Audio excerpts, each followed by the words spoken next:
Thank you for taking the time to watch this episode of Life Support. If you enjoy the content, we would ask that you like it, hit subscribe, and share it with your friends. Hey, it's so good to have you on Life Support. I'm glad you're here with us. What we do in this program is we tell stories, and we love to tell how Jesus is involved with people's lives, and sometimes they're a little bit out of the box, but that's what makes it exciting. And we've got a man here today that is, I think, got a really intriguing story to tell. His name is Andrew Johnson. He's a criminal justice professor at Metro State, and he's actually been a board member of the organization that we partner with here, Five Stone Media, where you see a video version of the podcast. So it's great to have you, Andrew. Thanks so much for being here. Thank you. It's wonderful to be here.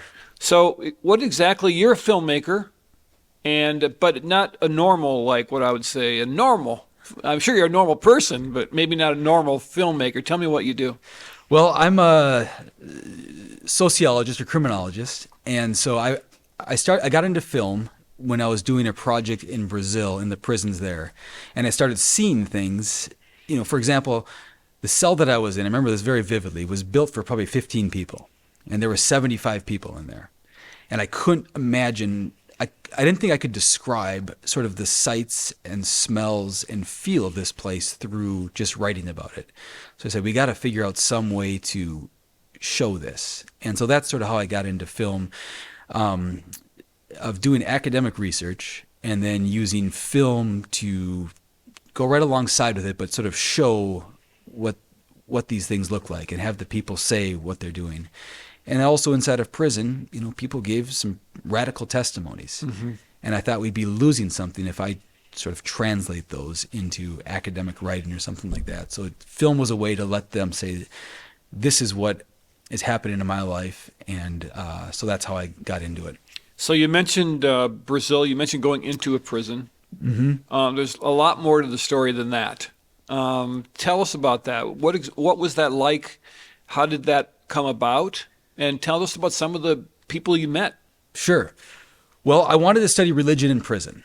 And, I'm from Minnesota. Brazil's a very different place, though I speak Portuguese. My wife is from there. I was not married at the time, but I knew the Brazilian context. And I'd heard about these inmate churches that were run by inmates that were sort of operating in almost every prison in Brazil. And so I started by spending 2 weeks living inside of a prison. Now, this was a smaller prison and not sort of the bigger ones I ended up studying, but sort of a way to understand I'm not from here. There's a lot of things that are going on in prison that I can only learn by being there. You can read about prisons, you can hear about them, but there's something about being there. Mm-hmm. And so I went to one and learned a lot. And I got into sort of the daily rhythm. So you were inside. I was sleeping in a cell. I had three other cellmates, and I got in. And I had kind of a thick beard, and I didn't know at this prison that you can't have beards there for whatever reason. And so, I made my bed better than I've made it usually because I tried to mimic the way that other guys were doing things, and I laid out my clothes and things like that. And then I started hacking at my beard with a little Bic razor. Well, my cellmate came in and saw, I had blood down my chin and things like that. Yeah. And he said, give that to me. And he ripped the safety guard off and took a cigarette lighter out and melted the edges. And all of a sudden I had this blade that would have shaved a grizzly bear. Wow. And he helped me, took care of that. But that was kind of the way they did it through that week. They would see me sort of fumbling and they would say, well, here, this is how we do it. And one of the guys early on, and I was a little nervous, to be honest with you. I would think that would be normal to be nervous. Yeah, and I was thinking, what have I got myself into? This seemed like this great idea. And then I actually got there, and I was unclear. And one of the sort of the leaders, there's 80 guys in my hallway. He said, hey, we're glad you're here. It's not. So they knew why you were there. Yeah, initially that they thought that I was maybe someone from the U.S. that was involved in drugs or someone that I wanted to bring their system back to the U.S. Oh, I see. I was very clear initially, this is who I am. They were not trying to do anything undercover. And they said, hey, we're glad you're here. We're proud of what we're doing in here. And I wasn't there to preach. I wasn't there to teach. I was there just to kind of be there. Mm-hmm. And I think because of that, they were glad to have me. And so I lived there, 2 different prisons for a week at a time. And I guess one of the things when I look back, I remember I'd been there for 4 days. And at that point, sort of the anxiety about what I was getting into had worn off, and I knew what the rhythm was. You get a piece of bread and coffee for breakfast and lunch and dinner, and the days look very similar to each other. And the guy below me, he snored louder than anybody I'd ever met in my life. And I was 3 a.m, and my whole bunk was shaking. But I remember thinking, like, he had 7 years to go. And I thought, wow, what if I had 7 years in this place? I had all these hopes and dreams for what I'd be doing. Right. And if those were all wiped out, and I was laying, and I was in this bunk, in this cell with these guys for 7 years, and my blood kind of went cold, and the despair and hopelessness of that. And I'm in the mornings when you get up for breakfast time, there is sort of that despair in the air, and I kind of understood it in a way that I could only understand it having been there. No, I could have left at any time, but I got a glimpse of what that was like. And we have a picture of prisons with guards everywhere, and when I've gone to visit prisons, you have to go through these different kind of checkpoints, and the doors close behind you and in front of you and all that, but not so much there, right? It's prisoners kind of overseeing prisoners. Yeah, and so from there, I spent the 2 weeks there, and I went to a different state, Rio de Janeiro, for a year. And there I was in sort of the larger jails. So for prisons. A year you were in. I lived in the city and visited. So I started with 2 Right. weeks living in a smaller prison, and then I went to the big city and visited the real sort of dangerous places. And so the jail that I spent time at ranged from between 400 to 700 people, depending on how things go. Well, it was built for 100. And so it was, we say, overcrowded prisons. This is like nothing I had seen. And there might be 50 to 60 people in a cell built for 12 or 15. And so what they do is they sleep head to toe on the concrete beds. They line up head to toe on the floors at night, and there wasn't enough room for everyone to even sleep on the floor, so the guys would take T-shirts and tie themselves to the bars and sleep sort of standing up so they wouldn't fall over. And at night there was one officer in charge of the whole place, and that guy wouldn't open the door for anything because it just wasn't the way it worked. Right. So the inmates sort of organized themselves, and they organized themselves, and one is the gang, and each prison are tied to sort of a larger national gang, but they own that prison, and the head of the leader, it's a very hierarchical situation. He says who sleeps where, who does what, who does everything. But about 10 or 15% of the inmates live in the last cell at the end of the hallway, and they call it the Brothers' Cell or the church. And so this was called, the one that I looked at was the Heroes for Christ Prison Church or something, and it was sort of modeled after a Pentecostal church. But they had a pastor, an assistant pastor, and deacons, and a worship team. They took offerings. They had, 5 worship services a week that was led by the inmate pastor. And they also, and the gang said, if you're part of the Brothers' Cell, we don't touch you. We will that's sort of out of our sphere of influence. And so that's what I was there to study, to look at these prison churches. And these prison churches are almost, as far as I know, every prison in Brazil has a prison church. Wow, that's really encouraging. I mean, God is everywhere, right? And we think in America, we have our view of what church is, and now you're describing something that almost reminds me of the early church in the sense that, they had to kind of carve out an existence in their existing context, right? Yeah, I think the early church is a good way to think of these churches. And it's interesting that I think different sorts of pastors rise up in different contexts. And so in this case, people weren't coming out of seminary. They weren't coming out of sort of the traditional ways, but there's real leadership skills and preaching skills and things that would be adapted. And so, strong Christian leaders were able to rise in these certain places. And I think part of it is because in prison, there's no one can say, I got it all together. There's sort of a acknowledgement that we've all made mistakes. We're here for a reason. We're here for a reason. Yeah. And so there's a humility there. And then there's also sort of a rigorous discipline to it, and that we do these things together. And so daily worship services, daily prayer services. I remember when I first got there, I was thinking, boy, why do they need worship services every day? But as going there longer and longer, I realized there was something happening in the praise that was not only helping people get through an awful time, but also sort of daily changing who the person is. And even things like when there was visitors. If you don't have a visitor, you have nothing to do during visiting time. And so they usually bring in food or a bottle of Coke or Sprite or something like that. And so if the church has someone who's not being visited, they take them in with their visit. And so no one, during visiting time, no one from the church is left behind. And the same thing, when the church goes to worship service, they all go together. No one's left behind. And so they operate in this sort of intentional community. Mm-hmm. And then also, people watch how you live. And in prison, someone's watching you 24 hours a day. And so I was thinking to myself, now I can go to church on Sundays and live in a very different, however I want to, throughout most of the week, and likely no one could know. If you're inside of prison and you say, I'm a part of this prison church, well, then your day-to-day life has to align with that. Mm-hmm. And I also think that is part of the process of, redeeming and transforming people into new people is being a different sort of person. Yeah. Whether they feel like it or not. Yeah, that's right. So you had a chance to really see what God was doing at a really close-up level in a very unusual context.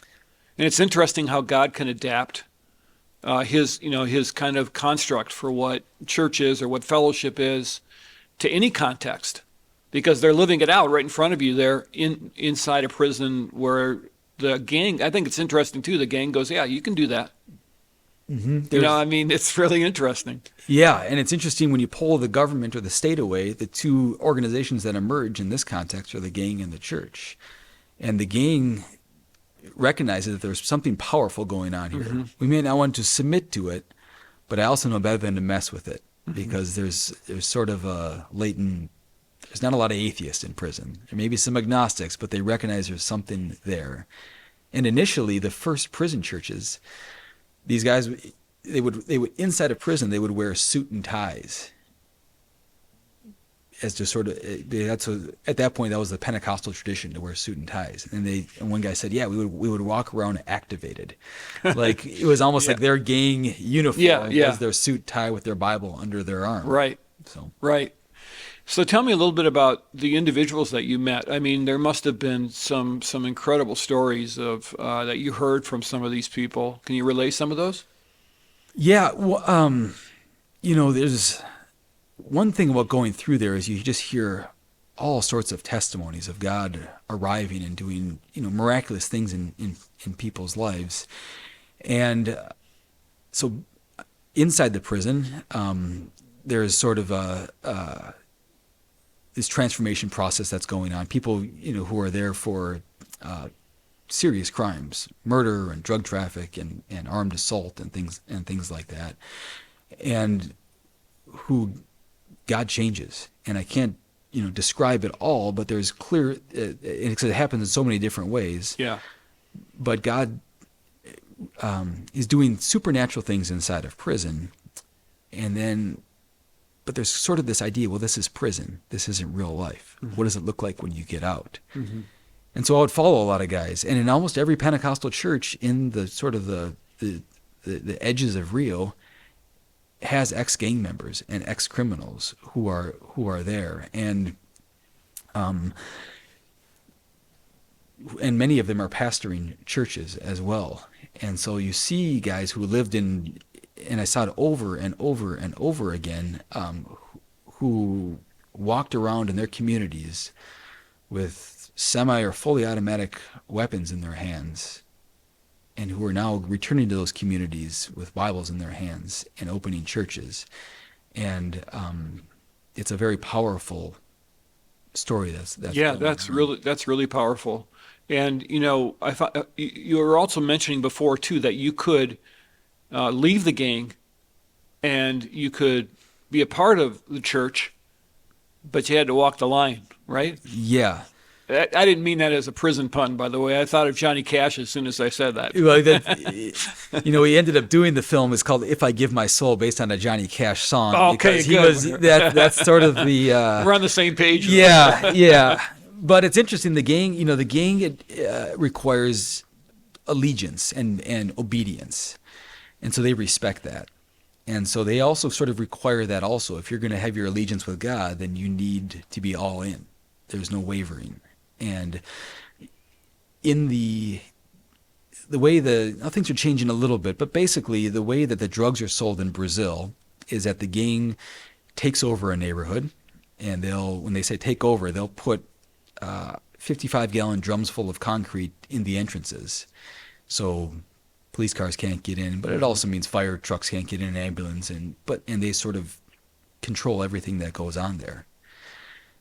And then they'll have, and I visited a number of these that I saw as like a picnic table, and they'll have small little baggies full of marijuana or powder cocaine in prepackaged baggies with the gang's logo on them. And then they'll have a guy with a duffel bag full of cash who behind him has, other people with fully automatic weapons. And then to buy the drugs, people line up like they're buying at a grocery store. And so you see people take a little bag of cocaine and look at the window, and then they'll just do everything in the open because they own the neighborhood. Yeah. Yet when the church comes in to do sort of a revival meeting or things like that, the gang will shut down that drug. They call it the boca de fumo, like the mouth of smoke. They'll shut that down, and they'll move it into a different part and let the church have their worship service there, because it's disrespectful to be selling drugs there.